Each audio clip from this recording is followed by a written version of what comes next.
Mahyadin kini mufti bukan lagi PM tepi. Selepas langkah Sheraton yang didalangi para pengkhianat menumbangkan pentadbiran Pakatan Harapan PH pada 2020, kerajaan pimpinan Tan Sri Mahyadin Mat Yassin selaku Perdana Menteri ketika itu telah mengisytiharkan darurat kononnya bagi membendung penularan wabak COVID-19. Lantaran itu, Dewan Rakyat tidak bersidang selama 7 bulan dan keputusan menggantung parlimen itu menerima kecaman hampir semua parti pembangkang dan juga UMNO yang pada ketika itu masih menyokong gabungan kerajaan. Kini, pengerusi Perikatan Nasional PN yang ternyata gagal itu menyatakan haram hukumnya bagi mereka yang mengundi calon PH Suhaizan Kayat pada pilihan raya kecil PRK Parlimen Pulai. Mahyadin kononnya mendakwa ia sebagai menunjukkan bantahan dan kemarahan pengundi di Parlimen Pulai berikutan kerajaan perpaduan tidak membantu rakyat dalam kesusahan. Jangan bagi satu undi pun pada pihak Suhaizan Kayat iaitu calon PH di Parlimen Pulai.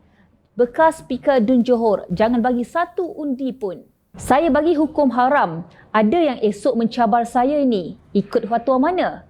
Namun tak boleh kerana situasi yang sudah berlaku sekarang ini sudah 9 bulan berlalu ujian bagi rakyat macam soal kenaikan harga barang. Katanya seenak rasa ketika berucap pada ceramah Perdana PN di Kempas malam kemarin. Sebagai respon, Pengerusi UMNO Johor Datuk Seri Muhammad Khalid Nordin menyindir pengerusi PN itu.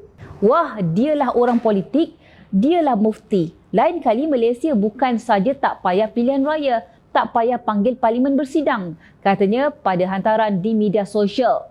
Secara berasingan, Naib Pengerusi DAP Johor Sheikh Umar Bakarib Ali melahirkan kebimbangan bahawa kenyataan Mahyadin itu akan menggalakkan ekstremisme dan seterusnya memecah belahkan negara.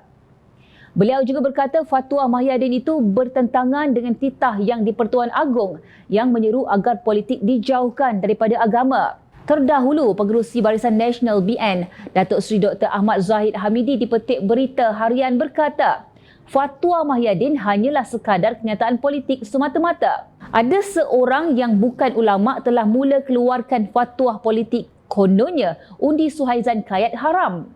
Saya hendak tanya dengan orang itu, ayat Al-Quran dari mana? Hadis dari mana? Kias dari mana?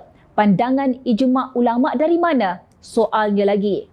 Ahmad Zahid juga berkata keadaan berbeza ketika Mahyadin bekerjasama dengan PH pada PRU 14 lalu dengan hukum semuanya halal.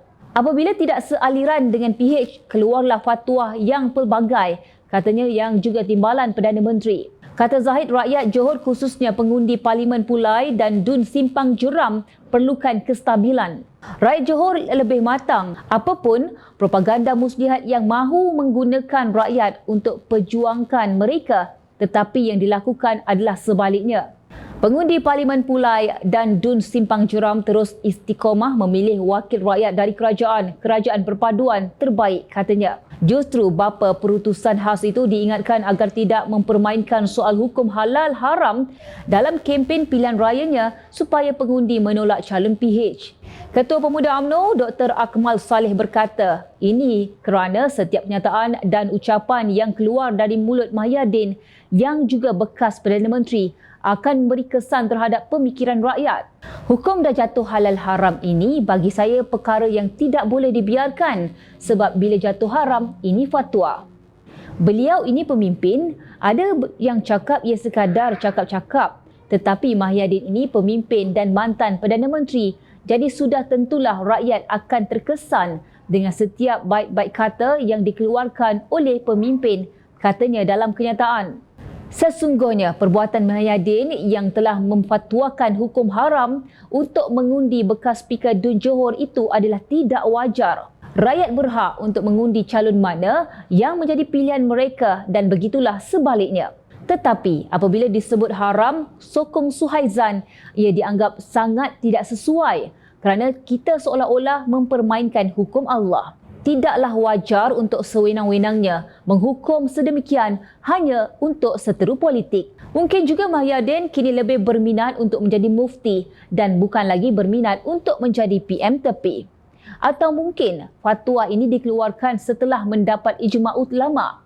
Ya, kesepakatan ijma' para ulama' PAS yang diketuai Tan Sri Abdul Hadi Awang yang menjadi rakan sebantal bersatu. Beginilah jadinya apabila belalang berangan ingin menjadi helang.